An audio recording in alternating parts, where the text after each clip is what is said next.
Nous dénonçons aujourd'hui, d'une façon générale, des comportements de nos autorités de tutelle, des comportements de nos employeurs, des comportements de l'administration du travail.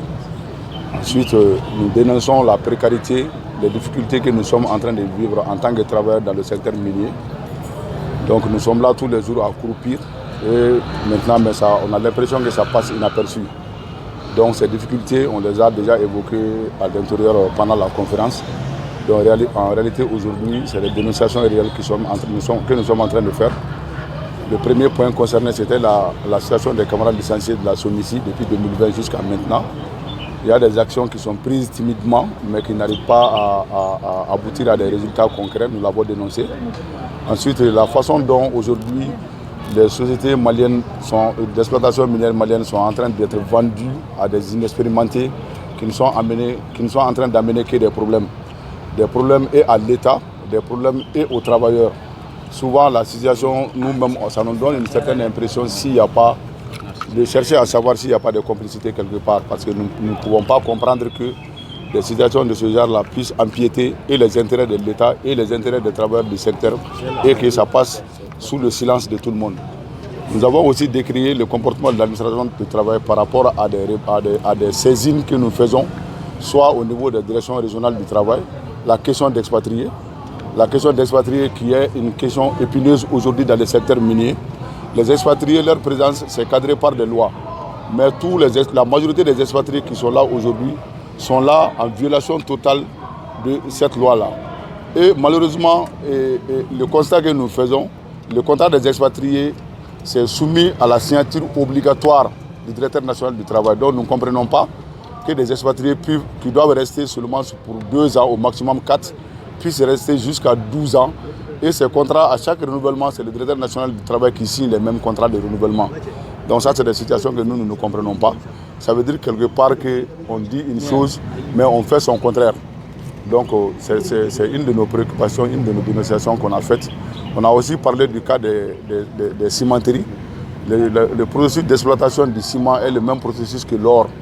Mais pour des intérêts particuliers, on ne considère pas les cimenteries comme des exploitations minières. Alors que, comme je l'ai dit, le processus reste le même, les difficultés et les contraintes restent les mêmes. Donc nous avons dénoncé cette situation aussi dans nos actions futures.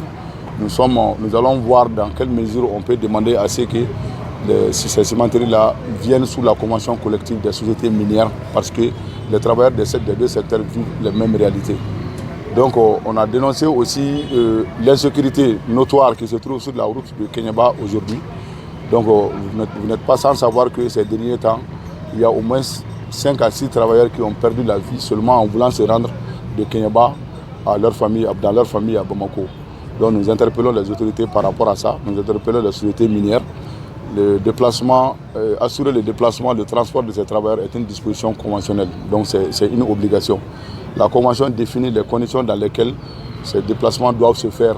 Nous savons que les mines ne les font pas exactement comme telles, mais si ça arrive à un niveau où c'est des vies humaines qui sont menacées, donc on est obligé de sonner l'alerte et on a sonné l'alerte pour que des dispositions soient prises pour que les travailleurs puissent se déplacer de façon sécurisée de leur point de travail à leur famille à Bamako ou dans d'autres régions. Donc essentiellement, ce sont à ces points-là qu'on a touché. Non, les pistes de solution, c'est que chacun prenne conscience. Et en premier lieu, nos autorités de tutelle. Nous sommes sous la tutelle d'un ministère. Toutes les préoccupations que nous avons aujourd'hui, le ministre le sait, le cabinet du ministre le sait. Nous voulons juste qu'au moins qu'il y ait un peu de considération, un peu de prise en compte, qu'on ne nous regarde pas comme des gens qui sont éternellement à faire du bruit. Aujourd'hui, face à ces situations-là, nous avons adopté un profil bas. Le profil bas, pourquoi? Parce que notre centrale syndicale, qui est l'UNTM, nous a instruit dans tout acte que nous posons de voir la réalité sécuritaire du pays, l'effort que les autorités de la transition sont en train de faire et d'explorer toutes les voies de sortie à l'amiable avant d'aboutir sur des situations conflictuelles qui sont des situations de grève. Donc c'est ce qui fait qu'aujourd'hui, il y a beaucoup d'actions sur lesquelles peut-être si c'était en d'autres temps, on aurait déjà pris les rues Mais on ne l'a pas fait sur instruction de nos centrales syndicales. Donc, nos solutions que nous préconisons, nous invitons les autorités à considérer cet aspect. Qu'elles sachent qu'on ne va jamais abandonner nos revendications. Mais on a aussi la conscience que le pays est en train de traverser une certaine situation difficile. Mais cela ne doit pas être mis à profit par d'autres aussi pour nous marcher dessus. Donc nous en appelons à la prise de conscience de nos autorités. Donc que ce soit les autorités du tutelle, qui sont le ministère des Mines et l'administration du travail, pour qu'en réalité nous puissions sortir de ces ornières. Nous ne demandons pas comment dirais-je là, nous ne demandons pas de l'aumône à qui que ce soit. Nous sommes en train de travailler dans un secteur, ce travail est cadré par des lois. Nous demandons seulement à ce que les lois soient appliquées. Nous demandons seulement à ce que les travaux des Maliens soient protégés. C'est tout ce que nous demandons. On n'a pas demandé à qui que ce soit de nous donner quoi que ce soit. Mais nous avons demandé, nous sommes en train de travailler dans un domaine qui est cadré par des lois. Nous sommes en train de mener une activité syndicale qui est cadrée par des lois. Nous demandons seulement qu'on nous respecte en tant que travailleurs, qu'on protège nos droits, qu'on nous respecte en tant que représentants des travailleurs syndicalistes et qu'on protège nos droits à la liberté et à l'expression syndicale. C'est tout ce que nous demandons. Bon, le cri de cœur, ça va toujours à l'envers des autorités. Nous savons que peut-être que c'est un bémol, mais nous ne croyons pas que ça puisse être une conduite définitive, une manière de se conduire définitivement des autorités. Nous leur demandons de prendre ça comme une alerte. C'est une alerte qu'on a donnée.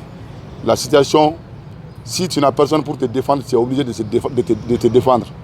Aujourd'hui, comme je l'ai dit dans la salle, nous avons l'impression que nous sommes abandonnés en plein vol. Si c'est le cas, c'est à nous de voir entre la haut et le bas comment atterrir. Donc nous sommes dans la recherche de solutions pour atterrir. Et les solutions, nous allons les trouver.